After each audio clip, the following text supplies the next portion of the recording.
በጣም በቃ የተገረምኩበት ነገር የሰው ልጅ በጣም ሰውን ይፈራል፣ ግን እግዚአብሔርን አይፈራም።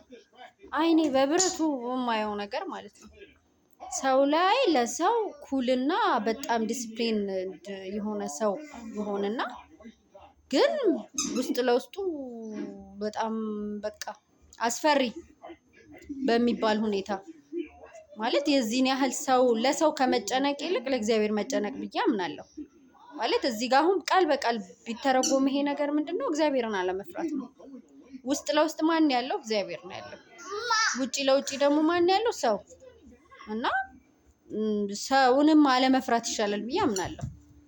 ማለት ውስጥ ለውስጥ የምንሰራው ደግሞ እግዚአብሔር ስለሚያዋርደን እግዚአብሔር ክብርም ይሰጣል፣ ውርደትንም ከእግዚአብሔር ነው የምናገኘው። ከፍታም ዝቅታም በእግዚአብሔር ነው ያለውና እግዚአብሔርን መፍራት ነው መልካም ነገሩ ብዬ ነው የማስበው። በሰው ፊት ብንዋረድ ራሱ የሆነ ሰዓት ላይ ወደ ተአምረኛ ሰው የሚቀይረን ፈጣሪ ብቻ ነውና ውይ እንደዚህ ተለውጦ እኮ ይባላል አንዳንድ ጊዜ እና ለካ ውስጡ ሌላ ነው ከሚባል ሰው ይልቅ እግዚአብሔር አየው ቢባል ይሻላል። እና በጣም አስፈሪ ነው። እንደዚህ አይነት ማንነት በጣም ነው የሚያስፈራኝ። በነገራችን ላይ ውጪው ሌላ ውስጡ ሌላ ማለት እና በጣም ከባድ ነው። የምፈራው ነገር ቢኖር ይሄ ነው። ግን እግዚአብሔር ይማራቸው። ታማው ነው፣ ምንም ማድረግ አይቻልም።